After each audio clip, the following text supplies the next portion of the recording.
Welcome to ACC Nation. That's Will. I'm Jim, and it's all about the Atlantic Coast Conference, football, basketball, and a whole lot more. We're available on your favorite podcast and internet radio streaming platforms, plus YouTube, and we encourage you to subscribe. And if you want to drop us a line, simply email us at contact@accnation.net.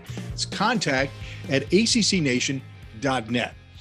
Well, after spending a week lollygagging in the Great White North, I hope you had a good time. I did, and it snowed 2 days. Of course it did. It wouldn't have been the Great White North without snow. Well, like I said last week, I went up to spend a couple of days up in Duluth, which is literally right on Lake Superior, and with it being kind of in that weird area where where it's starting to get cold, we had some lake effect snow up there. I mean, it snowed more on Monday than it did Tuesday, but still, it kind of makes you realize what's about to come. That's right. And there's I'm kind of looking forward to it. There's actually snow in the forecast here for Friday. So, oh boy. Well, it's November, and it always struck me that when I was younger, where I live or where I used to live in Virginia, we would go out bird hunting on Thanksgiving or right around in that time. Grouse, quail, pheasant, that kind of thing. Yeah. So it would always seem to spit snow right around in that time frame. So for me, growing up, that was the demarcation between, okay, all that what we refer to as Indian summer back then has become winter now. So it's time to hunker down and get ready for it, because I don't know, it feels like it's going to be a little different type of winter, but the forecasters aren't saying that, for at least not where I live. I don't know about where you live. So I think it's supposed to be colder than normal, but it really hasn't been super cold. I mean, it's not winter yet, but still, it's been in there's been a couple of days where it's been like in the 30s, but all in all, it really hasn't been that bad. So we go to the other side of Earth, and they're getting ready to go into summer, which always struck me. I have on my bucket list going to Australia, and so I have to plan accordingly with the seasons. So I have to flip everything upside down based upon how we grew up here. It's just the opposite there. So anyway, let's get into sports and talk a little bit about what's going on in the ACC. UVA and UNC are facing off in the ACC Field Hockey Championship, and that is today. That's Sunday the 7th. That's when we record.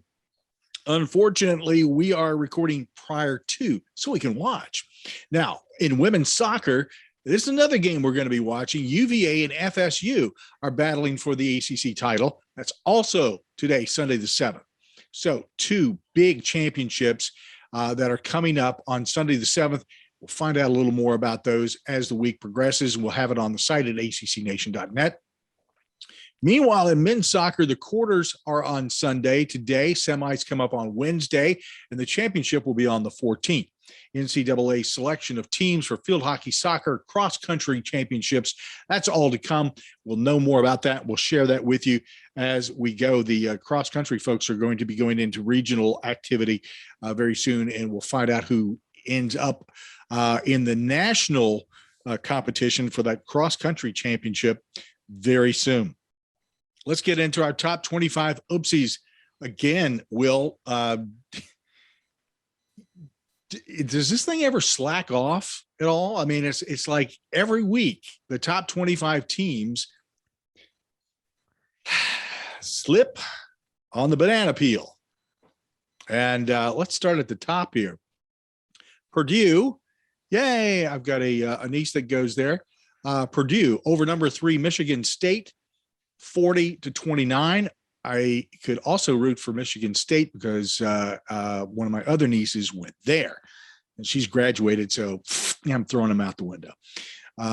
That's quite the upset because I think that may have bumped Michigan State out of the conversation for the college football playoff top four at least. At least for now. Yeah. We'll see how the rest of the season goes. Still Yeah. plenty of games to go. Illinois over number 6 Minnesota 14-6. Interesting. I did not expect to see that, but stay la vie. Yeah, I hear you. I mean, this is the second time this year Minnesota's lost a really low scoring game. Remember, everyone remembers when they lost to Bowling Green earlier in the season by a similar score, and a lot of WTF with some of these results. And obviously, there was that question: why are they were even ranked in the college football playoff? But let me just point this out before we move on Illinois.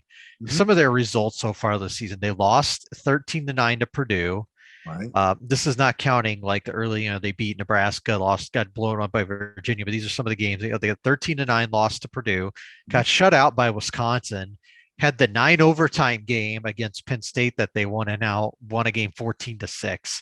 I mean, with some of those results, it makes you wonder how they're winning as many games as they are. They are doing a pit. That's all I can say. That's their season. It just that roller coaster up and down. Number 12, Baylor fell to TCU.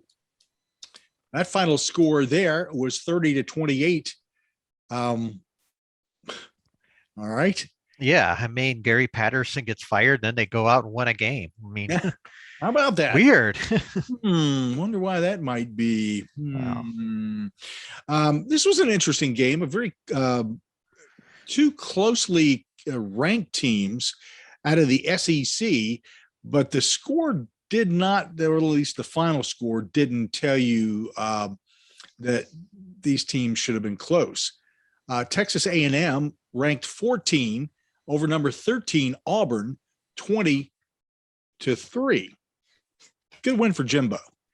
Yeah, good one for Jimbo, and a kind of a head scratching loss for Auburn because they only put up 3 points. And yeah, A&M, sitting at 7-2 now on the year, ranked 14th. They'll get a little bit of a bump with the aforementioned Baylor loss. Will probably flirt with a top 10 ranking. I don't think they'll get there, but maybe they'll flip flop. But yeah, 20-3. I don't think that really encapsulates how lopsided this game was. It was just because it was the fourth quarter, because A&M scored 14 points in the fourth quarter. Otherwise, but things went south quick. No puns. Arkansas over number 17 Mississippi State, 31-28.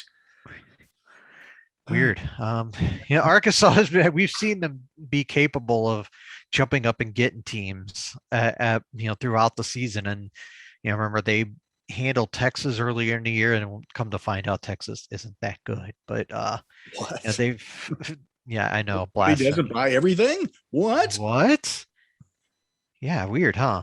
But they're Mississippi State's been a pretty good team this year. They were it makes you wonder how a 5-4 team is going to be ranked going into the next week. But it is the conference affiliation probably has something to do with that. Of course. Ow. Yeah. God. Well, speaking of Paul, Tennessee with a big win over number 18 Kentucky, 45-42.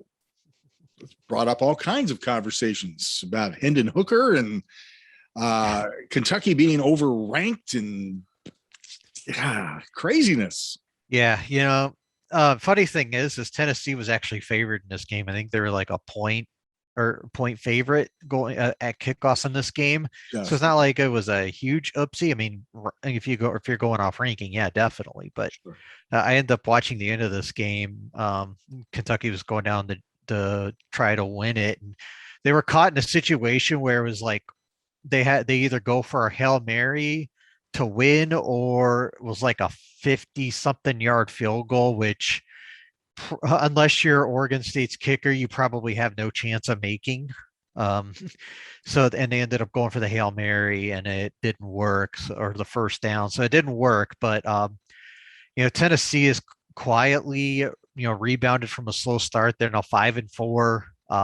We talked about a Hendon Hooker, is going to be one of the reasons Justin Fuente gets fired, because he chose Braxton Burmeister over him, and well, there are other reasons, but Tennessee with Hooker quarterbacks had a nice season. Long reasons, long list of reasons for Fuente being fired. And we'll be getting into some of them in a little bit. Well, will we? Okay. Boise State over number 23, Fresno State. Final score there, golly, Ned, 40-14. Boise State is a good team. They have had some ups and downs, but that is a team that always will reach out and bite people. Yeah, definitely. This is, Boise State has done that. That's kind of their history over the last, however many years, that they will jump up and get somebody when you least expect it. And they certainly went on the road to Fresno State and put a beat down on.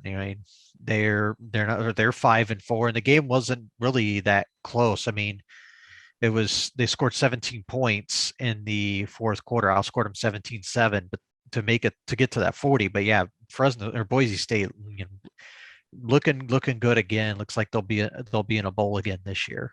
Yeah, and whoever they play should become prepared. Mm-hmm. Now, and because I enjoyed this Freddy Krueger moment so much, number 2 Alabama escaped with a win over LSU. And I mean, it literally came down to the remaining seconds of this game. The fact that Alabama had to, and it was a home game, they had to fight so hard to beat LSU, tells me that this team is at number 2 is overranked and should be bumped. And they won't, because they're Alabama. But it's a hard-fought game in the SEC. Even though LSU is now 4-5 on the year without loss. But did you ever expect a game where Alabama had 6 yards rushing? That was one of the stunning things that came out of this game, is that Alabama ran the ball 26 times and netted just 6 yards. Yeah. Nobody could run the ball. I mean, Bryce Young had a nice game through the air, got 300 yards, but against a lame duck coach and you barely squeak by, I mean, yeah, that's not good. Yeah. Yeah. I don't think I've ever held back in saying I'm not a fan of Alabama. I've got a lot of friends who are fans of Alabama, and I don't hold that against them. But I also have 3 sister-in-laws who are LSU grads, and a lot of fans, obviously, on that side of the family. So I have to listen to that part of the SEC, which is coming up for Thanksgiving. Oh. Anyway. But I would have liked to have seen LSU pull off a last-second win in that game. It would have done my heart good. I may have pulled out the old Chris Bond hammer. So anyway, let's get into the ACC +1 football schedule. On Friday, it was Boston College over Virginia Tech. This final score is what Will was alluding to just a few moments ago, in helping one person make a decision, make that decision a lot easier. Boston College 17, Virginia Tech 3. Yeah. Definitely a visual. Tell us what you really think. First of all, let's start out with the surprise appearance of somebody in this game. Yeah, there were some rumors leaking or floating out there on Friday morning that Phil Jakovic would be back, and it was not fully known at that point if he was going to be back, because it wasn't the most credible source in the world, just because they're you look to higher ups for and I'm not knocking them, but the first person I saw had like 170 Twitter followers, and usually when something like that comes out, you just kind of dismiss it. But hey, give them their credit; they were right. But yeah, Phil Jakovic did come back in this game after missing 6 games with an injury. Looked rusty. Let's be real; he looked pretty rusty in this game. But they only had the ball throw the ball 13 times because they ran the ball so much. Uh, and then really he actually ran the ball fairly well, and so did Pat Garwo. I mean, he was kind of a workhorse for the Eagles in this game. 30 carries, 116 yards in this game. They ran the ball for 234 yards in this game. Had a couple nice rushing touchdowns, but they didn't really have to do much. Braxton Burmeister was knocked out in this game early. Um, they went to Knox Kadum, who looked like he was, he wasn't very good in this game. 7 of 16 passing, but Not ready for primetime player. yep, he was a not ready for primetime player. And they ran the ball fairly well, though. That's the thing. Between Ray Blackshear and Malachi Thomas, they both ran the ball well. But uh, the the thing that I think irks a lot of Virginia Tech fans, they had back-to-back 400-yard games on offense, and then they had 235 in this game, and it felt like there was like an upward trajectory for the offense, and then it just came crashing right back down with the way the offense ran in this game. And yeah, some of that too is Boston College had the ball for almost 37 minutes and they ran the ball 54 times. But you gotta make the most of your thing. Yeah, and we haven't even gotten to the thing that I think frustrated Virginia Tech fans the most is at the end of the game, there was Virginia Tech had 4th and 6 on the 25. Was it? Yeah, it was a 4th and 6 on their own 25 with about 4 minutes or so left in the game. And rather than go for it, knowing you're going to need 2 scores, Fuente elects to punt and play field position. There's one problem. They never got the ball back. Mm-hmm. BC bled the final 4+ minutes of the clock and went on to win. I'm saying, that the 30+ minute aspect there that you mentioned just a moment ago might have been some kind of a clue for somebody who's sort of keeping up with the game, that the opponent, most likely, if I turn the ball over to them, I may not see it back. Yeah, it was just a super conservative game plan on the Boston College side, because they were just trying to bleed the clock. Because and if and then you can tell Virginia Tech's just not a great offense, so they didn't really need to do a whole lot. And Fuente kind of played right into that at the end of the game, and it's part of the reason they lost. But it's a very frustrating time, and obviously we feel like Fuente is going to go at some point between now and probably December 15th or 16th, whenever that buyout drops. Yeah, the magic date. Yep. Yeah. So yeah, I'd say that Merry Christmas, which is usually the case for employees in general. They always get shafted right before the holidays. But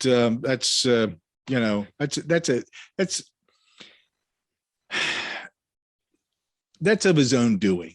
Mm-hmm. He brought it on himself, no doubt. I mean, if you look at the years of, I hate to say it's ineptitude, but golly, Ned, man. I mean, there were just so many things that just, when you start adding them up, it makes you feel a little queasy. Yeah, it was so weird. You go, oh, sorry, go ahead. No, go ahead. I was gonna say, I wrote that thing about him here a couple of weeks ago, and it really felt like that loss to Old Dominion 3 years ago really started that downward trajectory. I mean, I think there were players who left the team right after that game, and it just felt like this team has never recovered. Yeah, well, they'll have an opportunity to do some rebuilding. And the neat thing about, I think, Virginia Tech is that it won't be. I don't think that they're so much in a rebuild or in need of a rebuild.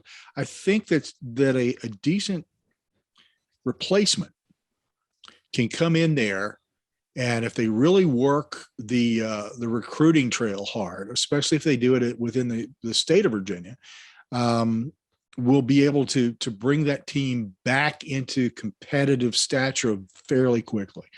Maybe within a year and a half before things start to click again. Yep. Just got to get a foothold in the 757, and that'll go a long way to help your in-state recruiting. Indeed. On Saturday, UNC defeated number 9 Wake Forest. I love David Teal's take on this in a tweet. It was very simple. I don't have it in front of me to directly quote it, but basically, Wake Forest loses a conference game that doesn't count as a conference game. And it's just the irony of this not being a conference game is not lost on anyone. So, but we knew this was going to be a shootout.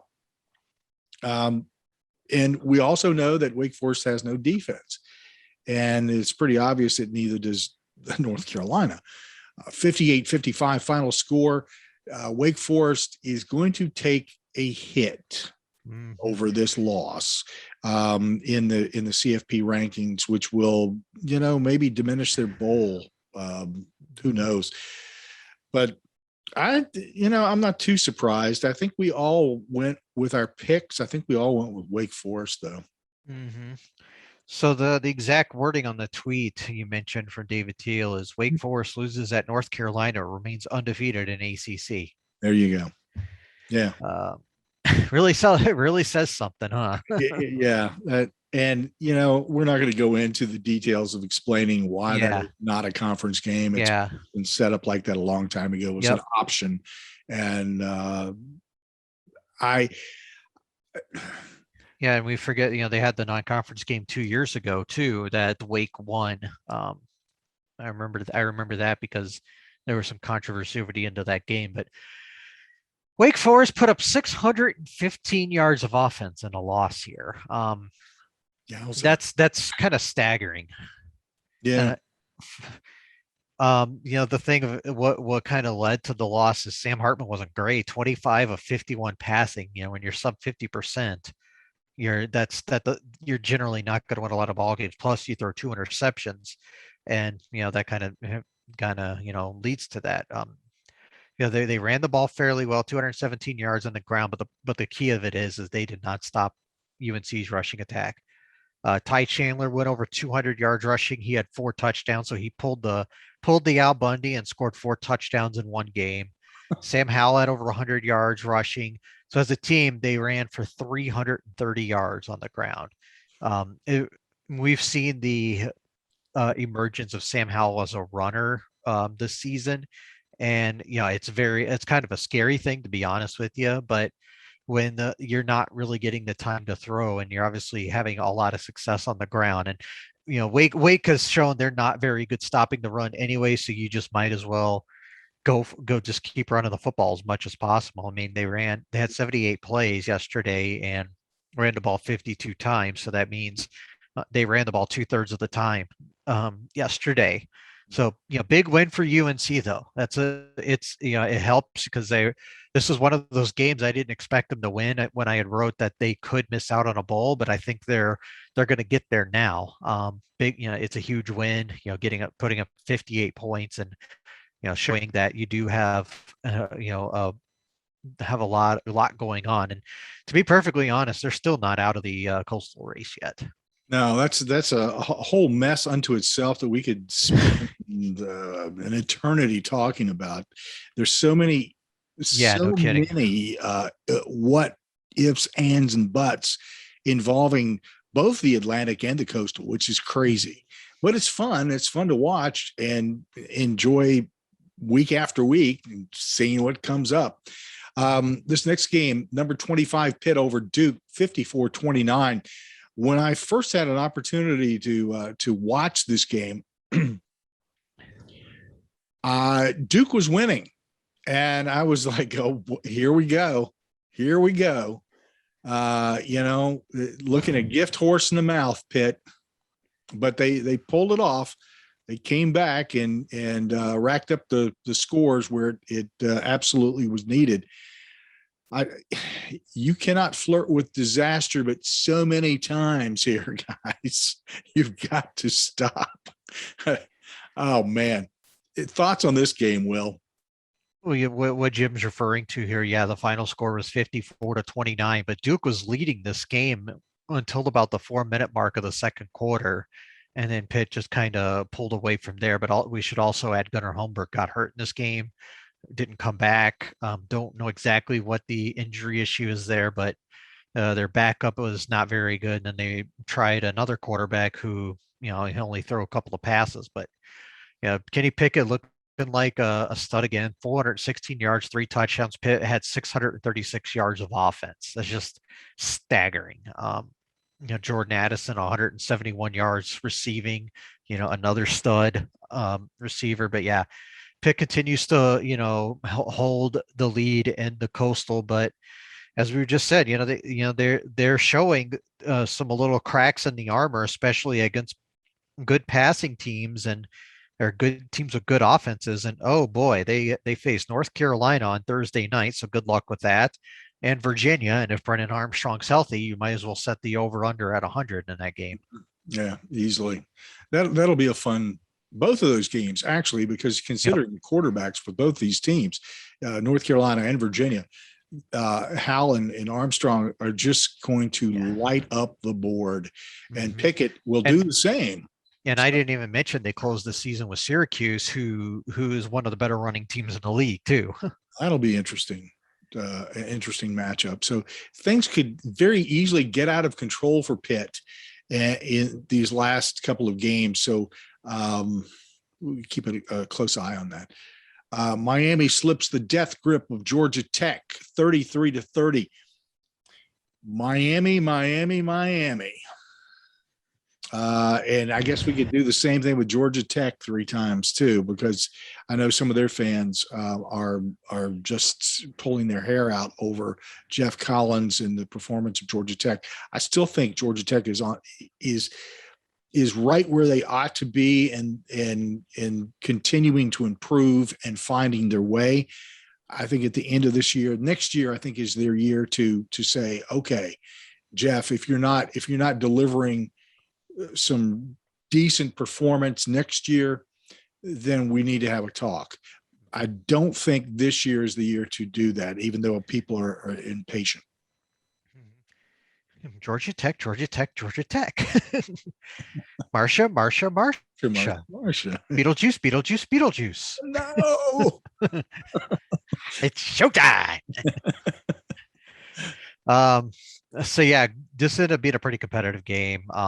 It was back and forth the whole way.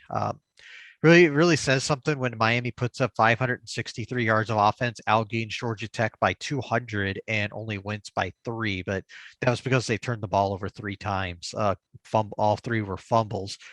Tyler Van Dyke, 389 yards passing and 3 touchdowns, 210 yards receiving for Charleston Rambo. He had a nice touchdown. That's really the story. Jalen Knight, 162 yards on the ground and a touchdown. That's your story for Miami right there. And I'm saying they're right there in the Coastal race still. They're tied for second in the loss column of Virginia, but obviously the Hoos have the tiebreaker because of their win down there a few weeks ago because of the doink. Georgia Tech, Jeff Sims, only 194 yards passing in this game, and didn't run the ball very well. He actually had -8 yards rushing because he got sacked 3 times, but Jordan Mason had a nice long touchdown in this game. Jahmyr Gibbs ran the ball well, but I think the thing that kind of frustrates Georgia Tech fans is in the post game, Jeff Collins called out 2 former guests of this show in Ken Segura and Kelly Quinlan for being too negative. Well, let me ask you something, Jeff. What exactly is there to be positive about right now? Okay. Your team continues to, you're year 3, losing, you're probably not going to a bowl again this year, when a lot of people thought this would be the year you do go to a bowl. Yeah. So if I was him, I would shut my mouth and just accept reality, because to bring out the old visual again, Seattle region might be getting a little warm here Yeah. heading into next season. So let me just say this: when it comes to attacking Ken and or Kelly, um, because they are friends of the show, and I have a lot of respect for both of those guys. They do, I think, a very good job. They're very straightforward, good reporting. So my simple response to that is, Jeff, shut the hell up. I mean, focus on the team. Okay. Exactly. Don't worry about, don't go to the path of Florida right now. That's not going to endear you. And let me just say before we move on, we'd invite y'all to check out our friends over at All Sports Discussion, because I think our friend Jeff put up a nice little piece on this yesterday on Saturday. So check that out.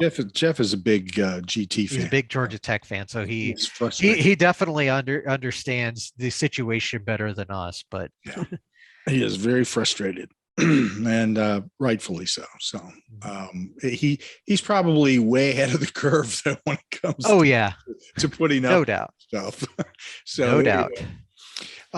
Anyway, number 19, NC State over FSU, 28-14. Not a bad showing by either team, to be honest with you. I mean, you sort of look at it and go, well, this probably is where this game should have ended up. So, and let's throw in the caveat too that Florida State was without something between like 20 to 25 players due to a flu bug that's going around the campus, and it's at least it wasn't COVID. Yeah, at least it wasn't COVID, because they'd be in a lot of trouble right now. But Mackenzie Milton had to start the game, completed 50% of his passes, threw for 233 yards, which isn't horrible. The thing was, they only ran the ball for 38 yards, averaging 1.4 yards per carry, which, as we've seen, this rushing attack is not the same without Jordan Travis. Hopefully Travis will be able to come back next week and play again, because that makes a difference with this team, how they are able to do so well on offense. But one of the things that kind of confuses me is all of a sudden NC State, with arguably the best set of backs in the league, all of a sudden can't run the ball. They ran the ball for 86 yards in this game, averaging 2.3 yards per carry, but Devin Leary is really stepping up without that. 314 yards and 4 touchdowns in this game. When we talk about the top quarterbacks in this league, we always think of Brennan Armstrong, Kenny Pickett, Sam Hartman, Sam Howell.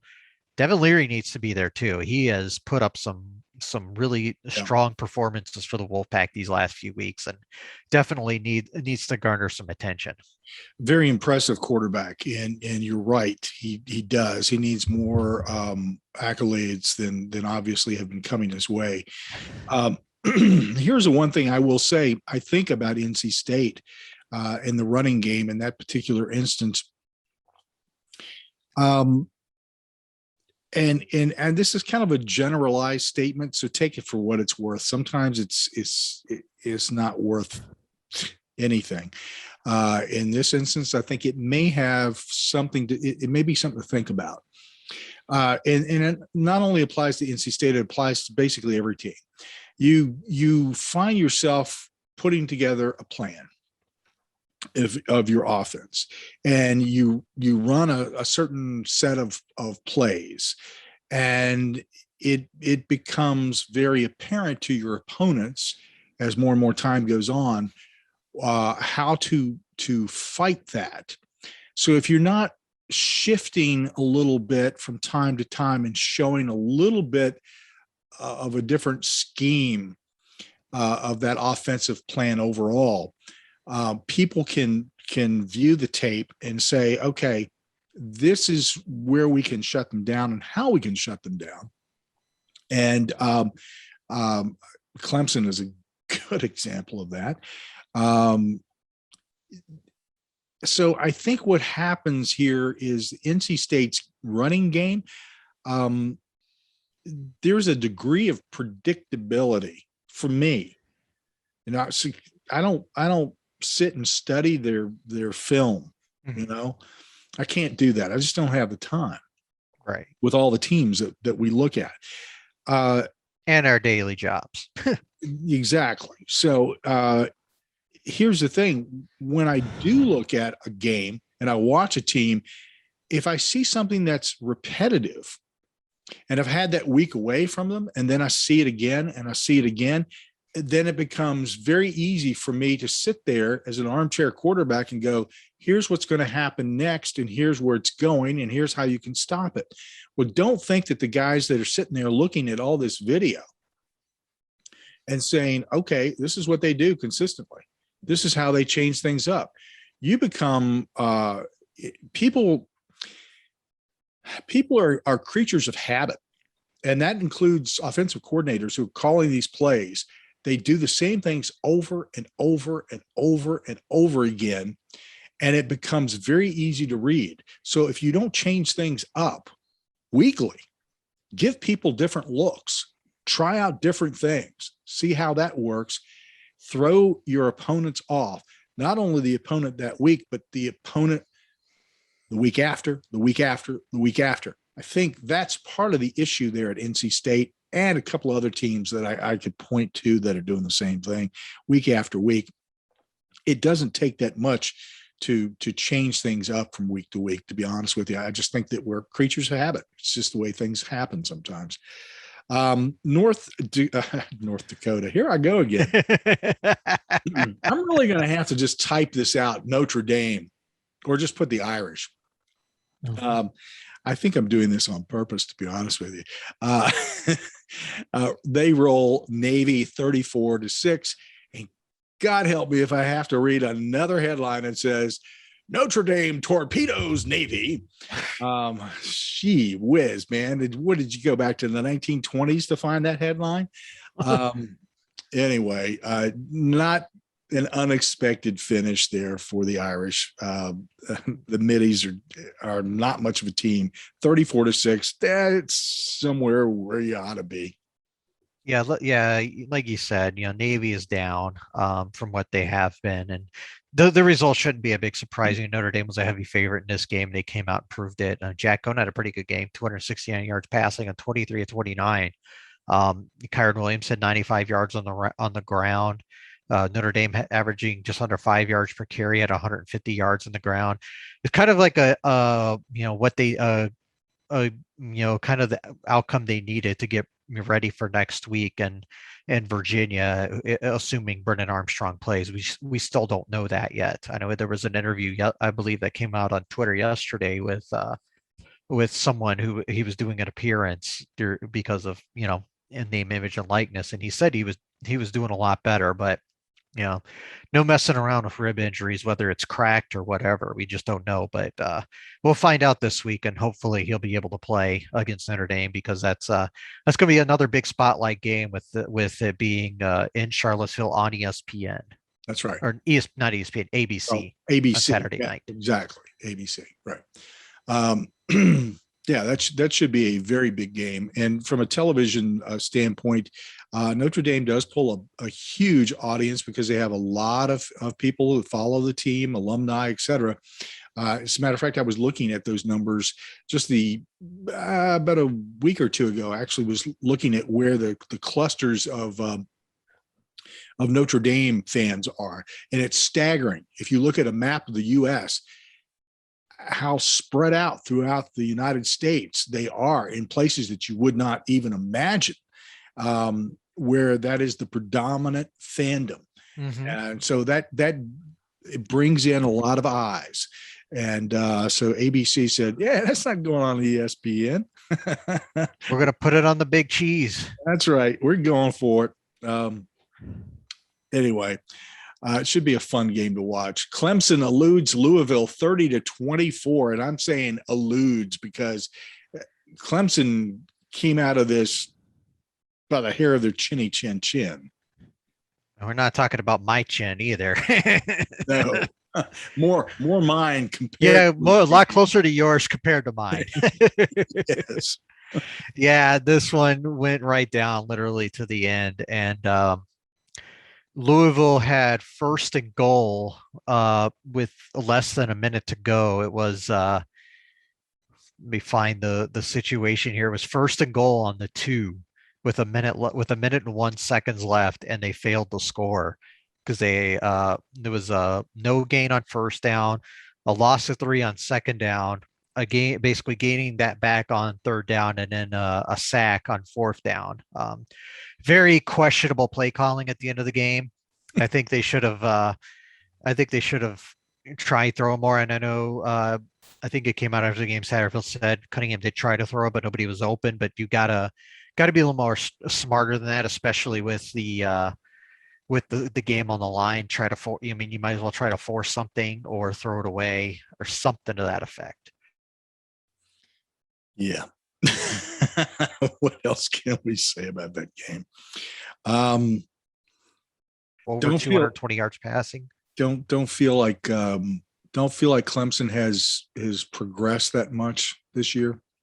Yeah, they're Um, no, the last couple of weeks they've been all right, but yeah, they're way down from what they expected, from what you would expect. I I watch DJ and watch his command of the field is not there yet. He No, is I hear you. he's still working on that. And I tell you what, dude's got a cannon. Um, when it comes to his size and his running ability, definitely somebody that you better be watching carefully. If he ever calms down enough and gets that feel for the field and slows down the clock in his head so that he can actually go through all of the different options in split seconds rather than seconds,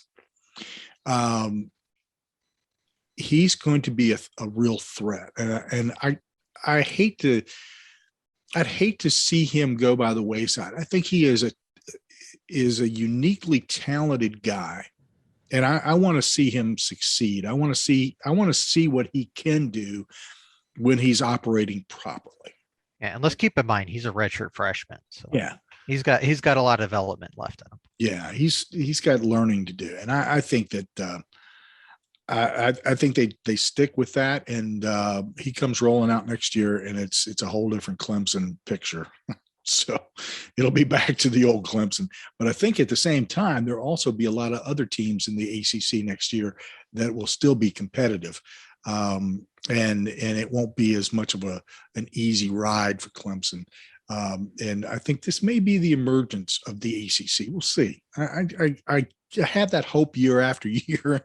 I hope this isn't just one of those we just toss in the wastebasket again.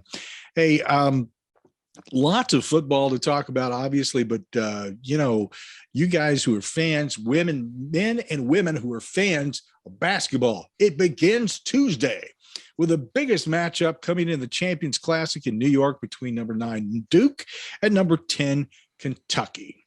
That should be a fun game to watch. That is among just about, I think everybody is playing. Well, Within the first couple of days, for sure. yeah, let's see here. Within Tuesday and Wednesday, everybody's playing. Mm-hmm. So it should be fun to watch that. Friday, it's Pitt and West Virginia. Neither of those teams are ranked this season so far. And they're having their problems, but the backyard brawl is always a lot of fun to watch. Mm-hmm. And Virginia Tech is taking on Navy at the Veterans Classic in Annapolis. That's on Friday. So that's going to be a fun game to watch. And a lot of basketball Tuesday, Wednesday, Friday, Saturday, and Sunday, and then Monday, and then Tuesday, and then Wednesday. Lots of ball, lots of basketball, man. If you love basketball, it's coming, and it's coming in a big way. And there's tons of invitationals and classics and the Big Ten and ACC Challenge. We've got a lot of that covered. We're going to be talking with folks who will give us a little different perspective on what's going on basketball wise, because it's time to energize that base as well. So, your thoughts on the upcoming season, man. It looks pretty exciting. I'm kind of pumped about it. Looking forward to it. Yeah, storylines aplenty, really. Obviously, this being Coach K's final year, we've got new head coach in North Carolina with Hubert Davis. Tons of Florida State looking to be a factor again in the league, and I think they will be. Virginia with kind of a little bit of a rebuilt roster. Virginia Tech looking like a team that's going to be able to shoot with anybody in the league again. It's really, at least for the top half of the league. I think Notre Dame is a team to watch this year. They're going to be a team that scores a lot. I don't know if they're going to play much defense. Same with Syracuse. Buddy Boeheim, he's getting a lot of praise because he had an awesome NCAA tournament. But yeah, and there's going to be teams that are going to be at the bottom of the league, like Boston College with a new coach. That's just that's they're trying to rebuild that program. Steve Forbes is doing the same at Wake Forest, but it's year number 2. They've got some work to do. Pitt, I'm surprised the program has gone downhill the way it has. So, but still, it's not going to be a lot of dull nights in the ACC this year. I think there's going to be a lot of quality games that we're going to have to keep our eyes on. Thanks for joining us on ACC Nation. Follow us by subscribing on your favorite podcast or streaming radio platform and on YouTube. We'd appreciate a 5-star rating while you're there. Visit our homepage at accnation.net and support us via PayPal. Keep up with the latest by following us on Google News. You can find ACC Nation on Twitter, Instagram, Facebook, LinkedIn, Reddit, and Pinterest. Follow Will at Will's World MN, and I'm at ACC The Q. Cheers! Skål!